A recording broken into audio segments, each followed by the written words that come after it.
રાપરમાં 12,79,000ની લૂંટ કેસમાં પકડાયેલ આરોપીના સંબંધીએ રાપરના તત્કાલીન પીઆઈ અને 5 પોલીસકર્મી સામે તપાસ કરવા કોર્ટનો આદેશ। રાપરમાં 2 વર્ષ પહેલા જીવલેણ હુમલો કરી ₹12,79,000ની રોકડની લૂંટના ગુનામાં પકડાયેલા એક આરોપીના સંબંધીની અરજીના આધારે રાપર કોર્ટે રાપરના તત્કાલીન પીઆઈ, પીએસઓ સહિત 4 પોલીસકર્મી અને મેડિકલ ઓફિસર સામે ઇન્સાફી કાર્યવાહી કરવા આદેશ કર્યો છે। કોર્ટે તત્કાલીન પીઆઈ વી.કે. ગઢવી, પોલીસ કર્મચારી મુકેશ ઠાકોર, કમલેશ ચાવડા, અશોક યાદવ સામે ન્યાયિક કાર્યવાહી ચલાવવા હુકમ કર્યો છે। આ બનાવની વિગતો એવી છે કે તારીખ 27 નવેમ્બર 2023ના ત્રંબો 3 રસ્તા પાસે આવેલા નાયરા પેટ્રોલ પંપના 2 કર્મચારી બાઇક પર વકરાના ₹12,79,000 રોકડા થેલામાં લઈને બેંકમાં જમા કરાવવા જતા હતા, ત્યારે 2 બાઇક સવારે તેમને રસ્તામાં આંતરીને છરીથી હુમલો કરીને રૂપિયા ભરેલો થેલો લૂંટી લીધો હતો। આ ગુનામાં 6 લોકોની સંડોવણી સામે આવી હતી, જે પૈકી એક આરોપી નીતિન ખોડાભાઈ ભલાણીની બહેન ખીમીબેન ખોડાભાઈ ભલાણીએ તારીખ 1 જાન્યુઆરી 2024ના રોજ રાપર કોર્ટમાં ફરિયાદ દાખલ કરાવી હતી કે આ ગુનામાં રાપરના પીઆઈ સહિતના પોલીસ કર્મીઓએ તેના માતા, પિતા, 2 બહેનો અને ભાઈ નીતિનને પોલીસ સ્ટેશનમાં 8 કલાક સુધી ગેરકાયદેસર રીતે ગોંધી રાખીને ઢોર માર માર્યો હતો। રાપર કોર્ટે આ બાબતે ઇસ્યુ કરેલી નોટિસની બજવણી કરવા ભાઈ નીતિન પોલીસ સ્ટેશને રૂબરૂ જતા પોલીસે તેને આરોપી બતાડીને અટક કરીને ઢોર માર માર્યો હતો।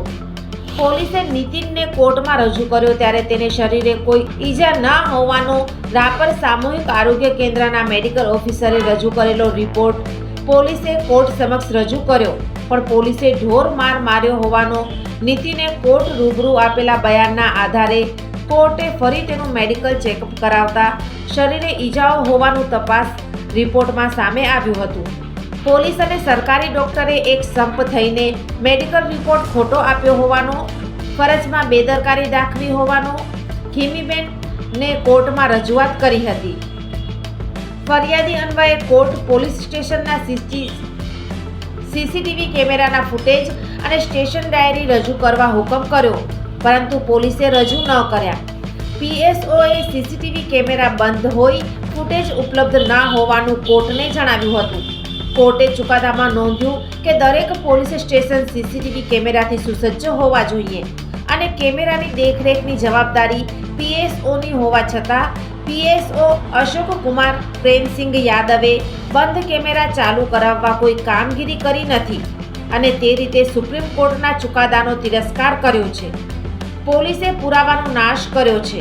કોર્ટે કહ્યું કે પીએસઓએ રજૂ કરેલો રિપોર્ટ કોર્ટને ગેરમાર્ગે દોરતો, ખોટો હોવાનું અને ચોક્કસ ગુનો છુપાવવા માટેના પ્રયત્નો હોવાનું માનવાને કારણ રહે છે। કોર્ટે તત્કાલીન પીઆઈ વી.કે. ગઢવી, પોલીસ કર્મચારી મુકેશ ઠાકોર, કમલેશ ચાવડા, અશોક યાદવ સામે ન્યાયિક કાર્યવાહી ચલાવવા હુકમ કર્યો છે।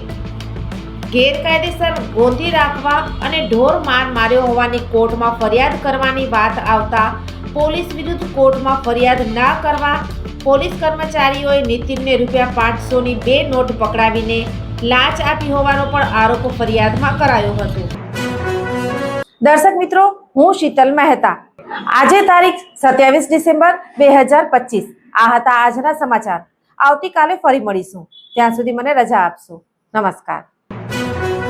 વીજળીનો સમજણપૂર્વકનો ઉપયોગ ભવિષ્ય ઉજળું રાખશે। ઉર્જા સંરક્ષણ ગૃહિણીઓ, ખેડૂતો અને ઉદ્યોગપતિઓ દ્વારા કઈ રીતે થઈ શકે તેની સમજણ અને સૂચનો। પશ્ચિમ ગુજરાત વીજ કંપની લિમિટેડ, ગ્રાહક સુવિધા કેન્દ્ર 1800-233-15533, ટોલ ફ્રી। વિઝિટ અસ www.pgvcl.com। આ ચિત્ર જુઓ અને વીજ કરંટથી કઈ રીતે બચી શકાય તે જાણો। થોડીક જાગૃતતા, જિંદગીભરની સલામતી। વીજ સુરક્ષા પ્રથમ। પશ્ચિમ ગુજરાત વીજ કંપની લિમિટેડ, વર્તુળ કચેરી, ભુજ।